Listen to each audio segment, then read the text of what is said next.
Coming up on The Watchman, Hezbollah vows endless war against Israel, and Turkey's president, Recep Tayyip Erdogan, calls for the Islamic world to unite against the world's one and only Jewish state. Get the inside story next. Hey, folks, Eric Stakelbeck here. Welcome to The Watchman newscast. We've been telling you here about the ring of fire that surrounds Israel on all sides, an Iranian-backed ring of fire. Now, in yesterday's live stream, we told you about an Iranian-backed Iraqi militia launching drones, a steady stream of them, at Eilat, Israel's southernmost city, over the past few weeks. So what we see is really the 7 rings in that ring of fire, folks, starting to ignite. We've got Iraq. We've got, of course, Syria, Lebanon, Gaza. We've got Yemen. We've got the West Bank, also known as Judea and Samaria. And, of course, we've got Iran itself. But the most lethal proxy that the Iranian regime wields is obviously Hezbollah. And since October 8th, the day after the October 7th massacre, Hezbollah has been launching daily barrages of rockets, missiles, and attack drones at Israel. And it seems, according to Lebanese media, that there is no end in sight. They are reporting that Hezbollah says they are willing to continue their onslaught against Israel for at least the next year. Now, folks, I don't think Israel is going to wait that long. Eventually, Israel is going to have to act decisively and forcefully against Hezbollah because, number one, you've got at least 60,000, perhaps as many as 80,000 Israelis evacuated from their homes in the north along that Lebanon border. More on that in a minute, but that must be dealt with. The current status quo, if you can call it that, is simply unsustainable for Israel. You cannot have an entire region of your nation essentially shut down, essentially a ghost town for months on end. Eventually, that will have profound implications for a nation's economy. So Israel must act against Hezbollah. Look, we've seen Israeli soldiers killed. We've seen Israeli civilians killed as part of this Hezbollah onslaught since October 8th. And quick reminder, Israel on October 7th with Hamas and on October 8th did not start this. Things were quiet in the north. Hezbollah made a unilateral decision, with prodding, no doubt, from their Iranian masters, to begin a daily barrage of rockets, missiles, and drones at the communities of northern Israel. We talk about an uptick here, folks. We have seen this month alone over 1,000 rockets and missiles launched from Lebanon into northern Israel. Every month, the numbers have been increasing. It's been very noticeable. And what do you notice about that? To me, it's a clear sign that Hezbollah has become emboldened.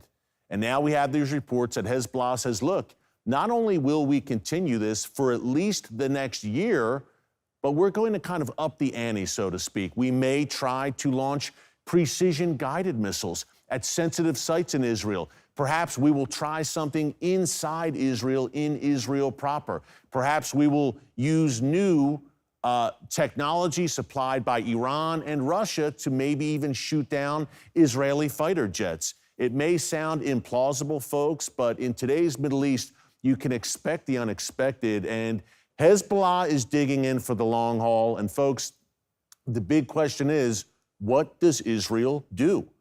This tit-for-tat type situation where Hezbollah strikes each day, Israel responds each day. Look, on one hand, Israel has had a highly effective response in that we've seen a number, as we've documented here on the newscast, we've seen a number of top Hezbollah commanders eliminated by the IDF over the past several months, and over 300 Hezbollah fighters have been killed in these engagements. And yet, again, tens of thousands of Israelis evacuated from their homes.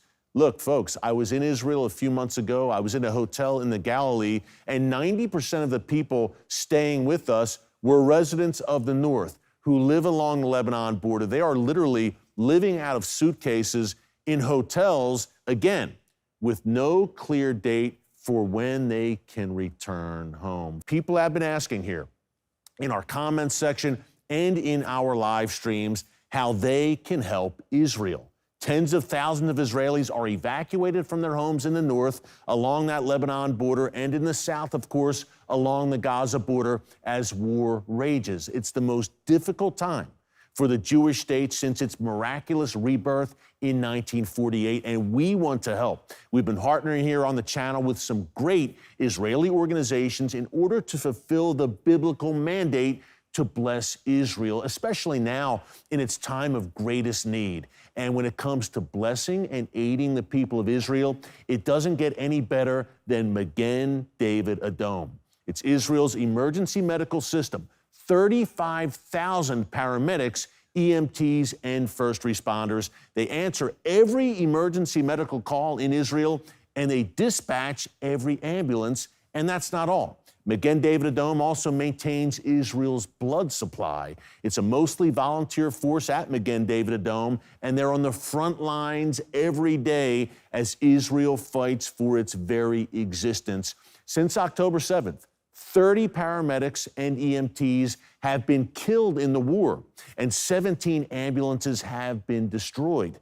Now, Magen David Adom is authorized and mandated by the government of Israel to do this dangerous work, but it is almost exclusively donor-funded. Folks, I strongly encourage you to visit savinglivesinisrael.org and support Magen David Adom's life-saving work. Again, it's savinglivesinisrael.org, and it is God's work. Check them out. An incredible organization that I have seen firsthand in my many visits to Israel. Magen David Adom is always there on the front lines. Well, speaking of the front lines, we talk about, of course, the Lebanon border, and we know that a great northern war, that's what we've called it here in the newscast, is eventually coming. Israel, folks, will eventually be forced to deal decisively with this Hezbollah threat. It's a question not of if, but when, and that's what I hear in my interviews with Israeli military officials over the past few months. Look, eventually they know. They'd love to solve it diplomatically, the Hezbollah problem, but eventually they know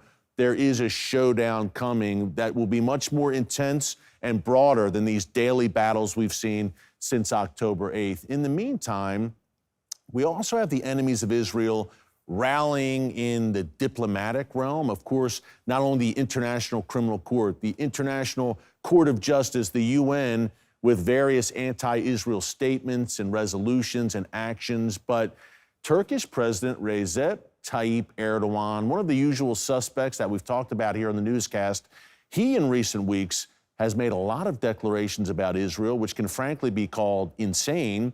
Number one, saying that Israel, after it's done with Gaza, is looking to invade Turkey. That's just one of his nuggets over the past few weeks that he's spewed out. But now today, Erdogan in a speech really took it to another level. He called on the Islamic world to unite against Israel. Now, it wasn't clear if he meant military action, but he said to the Islamic world, what are you waiting for?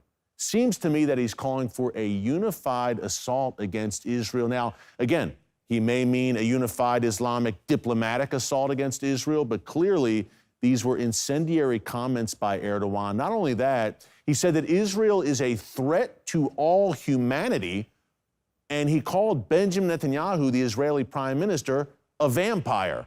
Other than that, it was a perfectly calm and reasonable speech by Recep Erdogan. But folks, in all seriousness, I've called Turkey under his radical rule. Remember, Erdogan is Muslim Brotherhood through and through.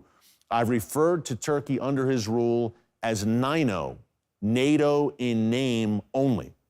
And you can expect, if we're looking at this from a prophetic lens, you can expect for this to continue, for Erdogan, as long as he's in power, under his rule, for Turkey to continue to go into this anti-Israel direction. It's very sad because for many years before Erdogan took power in 2002, Turkey was a loyal friend and ally of Israel and of the United States. And remember, Turkey is no minor player in the region or in the world. They boast the second largest military in NATO behind only the United States. So folks, this bears watching. I mentioned prophetically, and I believe as the chess pieces move on the board that you'll see Turkey align more strongly with Iran and with Russia in these prophetic Bible times that we're living in. And the prophet Ezekiel lays this out, chapters 38 and 39. Funny name, I know, but a name you need to know. the war of Gog and Magog. And I believe that Turkey will be a part of that last days or latter days, as Ezekiel calls it, confederation that comes against Israel. Here's the good news. They don't get very far, and that's your teaser. I'll tell you, or I'll have you read up on it yourself. Check out Ezekiel 38 and 39, but they don't get very far, needless to say. But what you are seeing right now are birth pangs, and you're seeing Turkey take a turn that Ezekiel talked about over 2,500 years ago. And by the way, as we close, when we talk about blessing and cursing Israel, Recep Erdogan should know this very well. A member of the Turkish parliament a few months ago literally cursed Israel, and it didn't last very long after that. Take a look. Allah'ın gazabından kurtulamayacaksınız. Hepinizi saygıyla selamlıyorum.